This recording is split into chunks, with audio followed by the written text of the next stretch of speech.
You gave them love, but they didn't know how to hold it, not because your love wasn't enough, but because they never learned what enough felt like. Let that sink in. You poured your heart out, piece by piece. You showed up, you stayed, you forgave, and in return, you were met with silence, confusion, or worse, rejection. But here's the truth nobody wants to admit. Some people aren't ready for the kind of love that sees them. The kind of love that nurtures, the kind that doesn't need fixing, just presence. And if you've ever found yourself wondering, was I too much? This message is for you. You gave them love, not just in words, but in every silent act of devotion. You stayed when it was hard. You listened when they had nothing to say. You wrapped them in warmth even when they handed you coldness, and yet they slipped away, or worse, they stayed but never fully arrived. You wondered if you were asking for too much, if maybe love, your kind of love, was too strong, too overwhelming, too persistent for someone who only ever learned love as pain or performance. But it wasn't that you were too much, it was that they were too unfamiliar with what you offered. Some hearts have grown in climates of scarcity. They were watered with criticism, shamed for needing, punished for wanting softness. So when someone like you enters, with open hands, not hidden agendas, it creates confusion. They ask, what do you want from me? Not because you did something wrong, but because they never met love without conditions. You see, when a person's inner world is filled with shadows of abandonment, rejection, or unhealed wounds, they do not see love clearly. They see threat. They see a mirror, and in that mirror, they see the parts of themselves they've tried to forget. Your consistency makes them question their chaos. Your compassion forces them to feel what they buried. They didn't reject you. They rejected the vulnerability you awakened.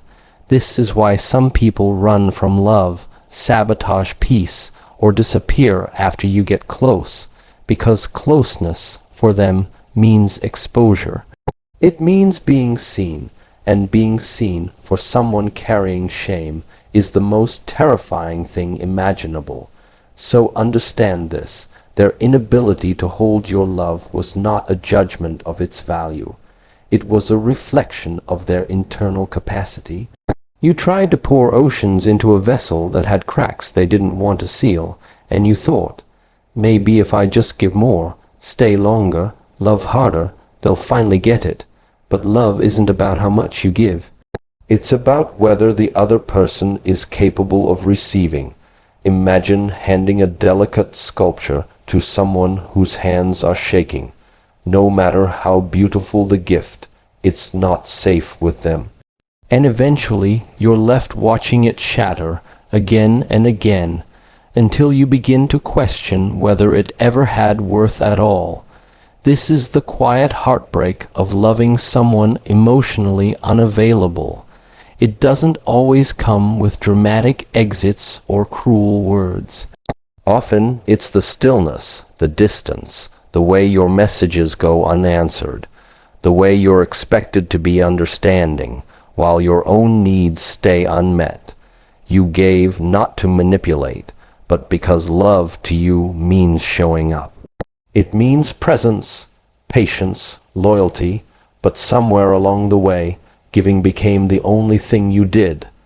And this is where the pain deepens, not just in being unloved, but in being unseen while loving.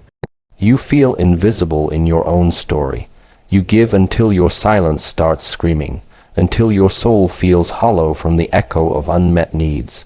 This is not how love is meant to feel. But we're taught, especially those who have lived through neglect, abandonment, or emotional scarcity, that giving is noble, that to love is to endure, that to stay is to prove something. So we give and give, and give, and the more we give, the more we hope it will finally click for them, that they'll wake up and realize what's in front of them. But this, too, is an illusion, because the truth is, giving does not guarantee receiving. Not in love, not in life. When your love becomes a performance for worthiness, it stops being love. It becomes survival. You start managing their moods, justifying their absence, rationalizing your pain. And slowly, you shrink yourself just to fit in the corners of their comfort. You tell yourself, they're just going through something. They didn't mean to hurt me. They're trying in their own way.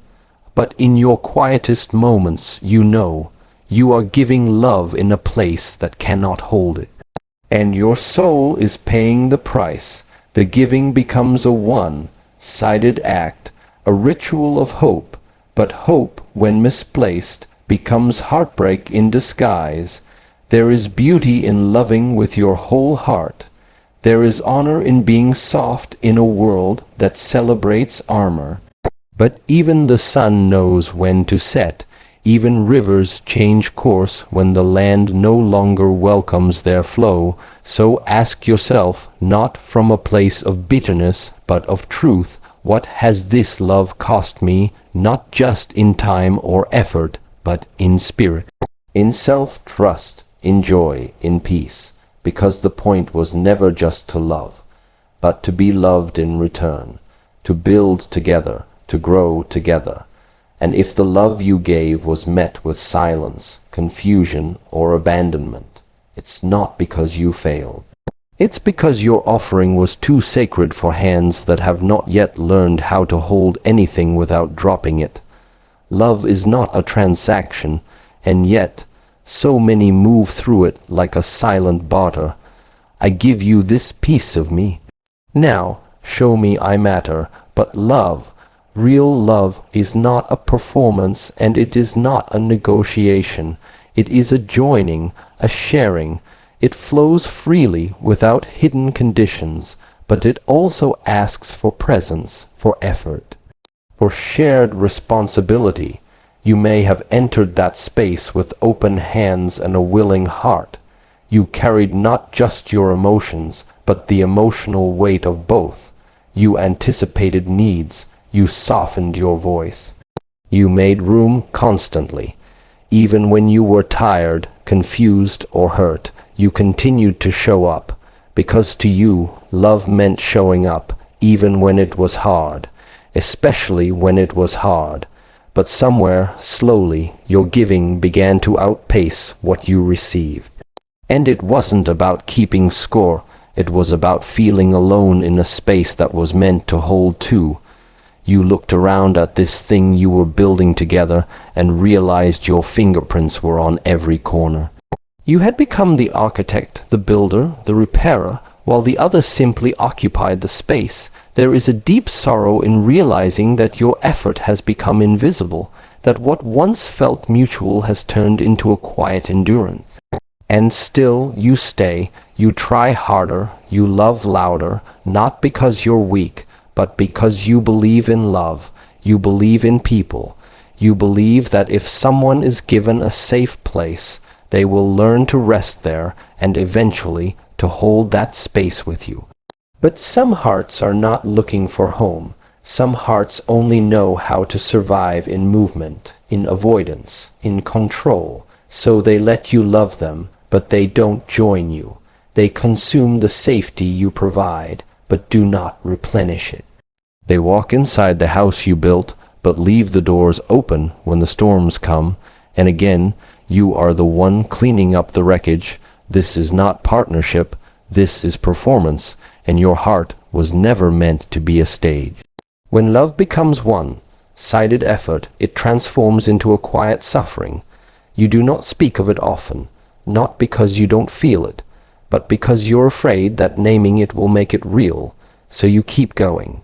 You tell yourself, this is just a phase, they will see me eventually, but time is not the same as presence, and staying does not always mean growing. Sometimes the truth is not in what is said, but in what is withheld. In the empty pauses where tenderness should be, in the repeated forgetting of your needs, your voice, your value, you ask yourself, am I asking for too much? But a heart that gives should not be punished for longing to receive. A soul that shows up with honesty should not be asked to shrink just to keep the peace, and yet you remain, because deep down, part of you still hopes that love will open them, that your example will be their awakening, that if you can just hold the pain long enough, they'll finally see you. But some people do not learn through love. Some only change when they lose what they refuse to nurture. There is a pattern, too, that goes even deeper. Sometimes what we call love is a cycle dressed as connection.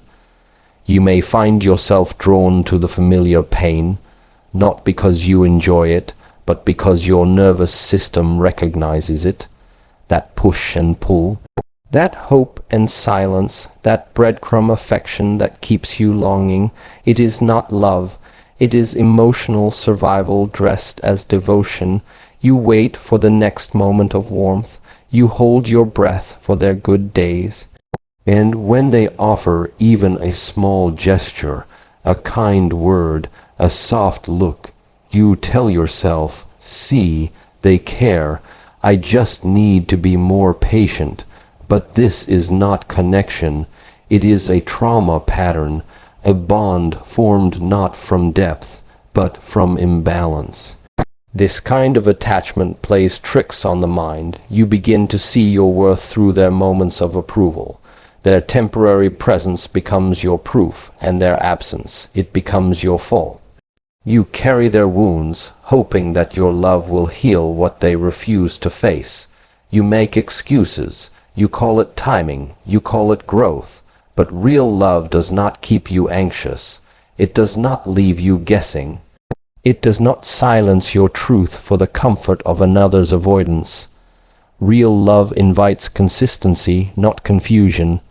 It asks for vulnerability, not control. It builds, it holds, it stays, not out of guilt, but from choice. You deserve a love that doesn't make you question whether your needs are too much. You deserve a space where your heart doesn't need to perform just to be held. And more than anything, you deserve to feel safe. Not just occasionally, but always. It is not selfish to want love that meets you where you are. It is not wrong to step away from love that asks you to abandon yourself to keep it alive. It is not weakness to want a partner, not a project. Sometimes the most courageous act of love is choosing peace over potential. There is a moment, quiet but deeply felt, when you realize that all your trying, all your patience, all your efforts to make it work were rooted not in shared love, but in the silent belief that maybe, just maybe, you could heal them. You didn't speak it out loud. You may not have even admitted it to yourself. But in the small sacrifices, the words left unspoken, the boundaries softened to comfort their discomfort. There was always a deeper hope, that your love could reach the place in them that no one else ever could. You saw their pain, not just the surface level frustrations or emotional distance, but the fear underneath. The way they recoiled from affection, the way they flinched at intimacy or became overwhelmed when you were fully present. You understood, or at least you tried to. You looked beyond the behavior and saw the wound. The child that was never soothed, the soul that never felt safe, and because your heart is soft and your spirit is giving, you thought, I can hold this, I can love them through it. But what happens when holding someone else means dropping yourself? What happens when your compassion becomes self-abandonment? You start to believe that love is meant to be earned, not shared, that if you give more, tolerate more, love more, they'll eventually become the person you know they can be. You start building your life around their healing, and somewhere along the path you forget that healing must be chosen. It cannot be forced, not even by love. It is not your job to rescue someone from their own shadows. You cannot save a person who is still committed to their pain. You can stand beside them, yes, you can offer support, But the moment you begin to sacrifice your well-being for the possibility of their change, you have stepped outside the bounds of healthy love. You have become the fixer, the savior, the emotional caretaker, and that role is not love. It is a burden disguised as devotion. The truth is, many people confuse intensity with intimacy. They believe that emotional chaos followed by passionate reunion means connection. But that is not love. That is reactivity. That is the echo of old trauma being played out in real time. And if you're the one constantly steadying the ship while they rock it with silence, anger, withdrawal, or avoidance, then you are not in partnership. You are in emotional servitude. Still you stayed because love to you means not giving up. You didn't want to walk away the way others did to you. You thought, if I can just be what they need, maybe they won't hurt the way they used to. Maybe they'll finally feel safe enough to love me back the way I love them. But healing is not something you can do for someone. It must be done within them. You cannot enter their mind and rearrange their beliefs. You cannot reach inside their chest and sew up their wounds. You cannot build trust for someone who is still committed to fear. All you can do is love with honesty, and then step back and observe. Are they meeting you there? Or are you carrying this love alone? And here is where the deeper pain begins. When they don't rise to meet you, you start questioning yourself. You begin to wonder if you were too needy, too emotional, too intense. Their lack of presence becomes your inner criticism. You think, maybe I was asking for too much. Maybe I wasn't patient enough. Maybe I'm just not lovable in the way I thought. But their rejection, whether active or passive, is not a reflection of your worth. It is a reflection of their unreadiness. You are not too much. You are simply too real for someone who has only known love as a transaction, a mask, or a manipulation. There are people who will feel threatened by your depth, who will flinch when you offer sincerity, who will accuse you of being dramatic simply because you speak your truth. But your feelings are not a flaw. Your need for connection is not weakness, and your longing to be seen is not an inconvenience. Too often, we internalize the pain of being unmet. We think, if I were more detached, maybe this wouldn't hurt, and slowly we begin to armor ourselves to become more easygoing, more low maintenance, more independent, not from empowerment but from fear, from the belief that needing anything at all will lead to disappointment. But protection is not the same as peace. When you build walls to avoid rejection, you also keep out love. The answer is not to become less of yourself, but to become more aware of who deserves access to your vulnerability. You don't need to close your heart, you need to honor it.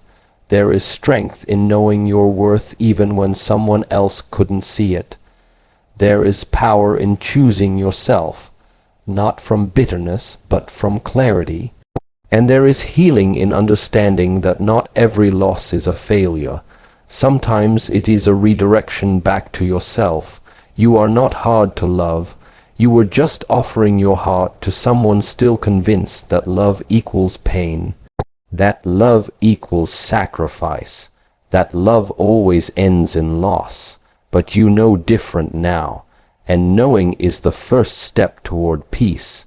There comes a moment, subtle but unmistakable, when you realize that the love you offered so freely has left you carrying a weight that was never meant to be yours. It starts small, the hesitation before you speak your truth, the way you second-guess your tone, your timing, your presence.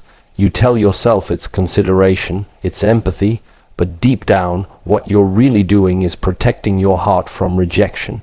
Again, You begin to armor yourself, not with anger, but with silence. You think, if I don't expect too much, I won't be disappointed. You convince yourself that needing less is a kind of wisdom, that staying quiet, keeping peace, and softening your edges is strength. But over time, this kind of protection becomes isolation. You are in a relationship, yet you are alone. It is not that your heart became cold. It is that your heart became tired. Tired of explaining, of reaching, of offering connection that was never met with equal energy. You loved fully, yes, but love without reciprocation becomes survival, a slow erosion of spirit, and somewhere in that quiet unraveling you started to close, not loudly, not dramatically, just less. You laughed less, you shared less, you made yourself smaller to fit into the hollow spaces they left behind, and when you spoke, you edited. You held back the parts of you that once came naturally, not because you changed, but because you learned again and again that your openness was not being held with care, but your heart was not made to be hidden, and true healing does not come from building thicker walls. It comes from knowing which doors to close and which ones to open again, with discernment, with clarity, with the deep wisdom of someone who has walked through heartbreak and come out not bitter, but awake. You do not need to protect your heart by shutting it down. You protect it by choosing where it belongs. Not everyone deserves access to the most sacred parts of you. Not everyone is ready to hold your truth without trying to change it.